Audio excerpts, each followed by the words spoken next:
A home improvement plan ends badly for one homeowner. Solar panel warning, a Fox 8 Defenders investigation. Tonight on Fox 8 News at 10. And earlier storms bring flooding and also winds and damage. Tonight, more quiet, but more rain on the way for the end of the week. Details coming up in your Weather Authority forecast. And more than 130 Cardinals meet to elect the next pope. What makes this conclave different from any before? Now, from New Orleans' most watched news, Fox 8 Local First starts now. Good evening, I'm John Snell. And I'm Lauren McCoy. We're looking ahead to another flood threat by the end of this week. This morning, high winds pushed over power poles, knocked out power to thousands of customers, and Bruce Katz tells us that we may see some more storms in the days ahead.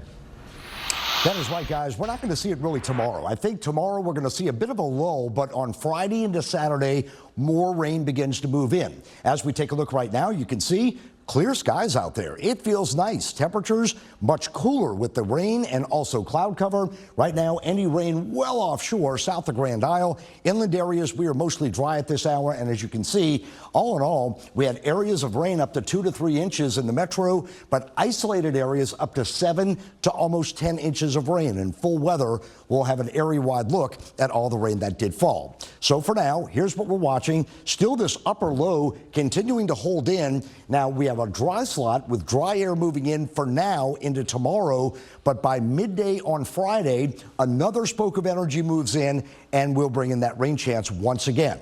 As you can see, here's our water vapor loop. Areas in this gold indicated by dry air. So with that dry air tonight, should be a very nice night. Here are those storms well offshore, not going to bother us this evening. And also, right now, things are pretty calm. Gulf, rain. Far north, we're seeing rain, but that is pretty much it. So, closer to home, right now we are dry.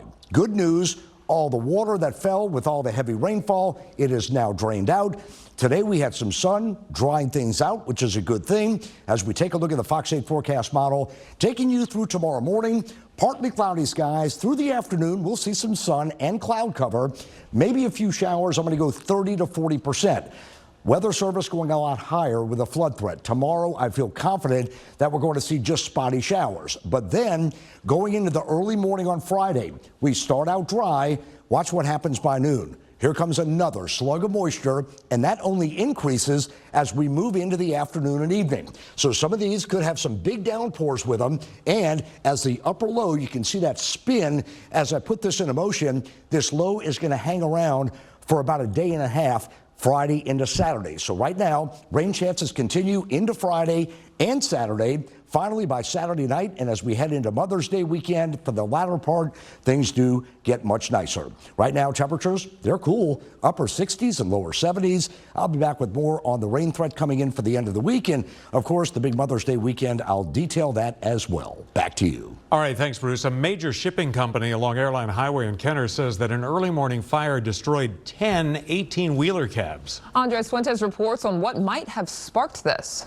Out on the front lot of the CRC headquarters in Kenner, burnt truck frames, charred tires, and pieces of metal are all that's left of a massive Wednesday morning fire. Fire Chief Administrator Jason Dyer says his team first got the call around 4:30 in the morning that 7 18-wheeler cabs were on fire on the property. We ended up bringing 3 engines, a ladder, and a squad out there. From the time that we arrived and got the hose line set up, we had another 2 on fire. In total, the fire spread to 10 cabs and damaged 4 other nearby vehicles at the major supply chain and transportation company. No one was hurt and no buildings took damage, but Dyer says the incident could have been a lot worse when 17 of the fuel tanks on the trucks ruptured. Ignited in the fuel.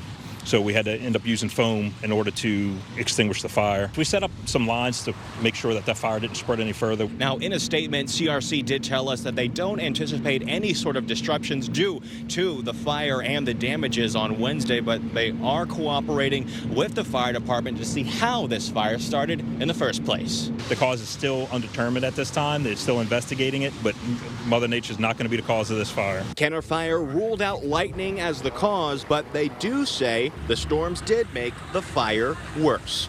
They have it on video where the flames were being spread rapidly just due to the winds.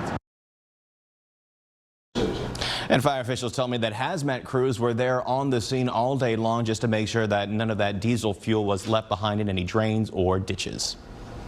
All right, Andres, thank you so much. A new policy from the Trump administration could lead to the end of the NOPD's federal consent decree. 2 weeks ago, President Trump issued an executive order stating that the Attorney General shall review all ongoing consent decrees and rescind or move to end those measures. Since the announcement, the Justice Department has pulled 6 attorneys who are actively involved in the NOPD consent decree. Louisiana Attorney General Liz Murrow says the consent decree has cost the city an estimated $130 million over the past 12 years.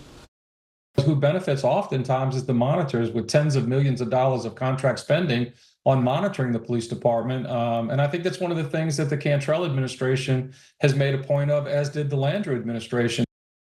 The Cantrell administration has filed a motion to end the consent decree immediately. It says the city has not received any notification that Justice has changed its position regarding the consent decree, which governs NOPD reforms. In January, a federal judge overseeing the consent decree agreed to a 2-year wind down after determining the department was in substantial compliance. The Orleans Parish DA says his team's murder conviction rate is nearly 90% thanks to stronger investigations from police. But one crime watchdog says he's not telling the full story. Metropolitan Crime Commission President Rafael Goyeneche says of the 108 homicide cases closed in 2024, Goyeneche's data shows a much lower conviction rate of 65%. The difference comes in dismissals. 30% of those cases were dismissed by the DA's office, meaning that the DA's office initially concluded there was sufficient evidence to move forward with a case, seek an indictment, and prosecute. But they ultimately decided to abandon the case, and that's referred to as a dismissal. Goyeneche says only when you omit those cases from the statistic does the conviction rate skyrocket to 90%, but he does say a 65% conviction rate is still considered good and further speaks to strong police work. Meade police say that one of the 2 people shot Monday has died. Officers upgraded the charges for the 18-year-old suspect, Natasha Williams, to principal to first-degree murder. They have not said specifically that they're shooting or searching for a shooter by name or any other suspects. Police say that a 17-year-old and 18-year-old were shot at the intersection of South 5th and Martin Luther King. More than 130 cardinals at the Vatican will try again tomorrow to pick a new pope. Lauren Green is in Rome, where crowds anxiously await a sighting of white smoke. To the disappointment of more than 100,000 waiting in anticipation in St. Peter's Square, the charcoal-colored smoke from the burning of ballots on the first day of the conclave means no cardinal received a 2/3 vote.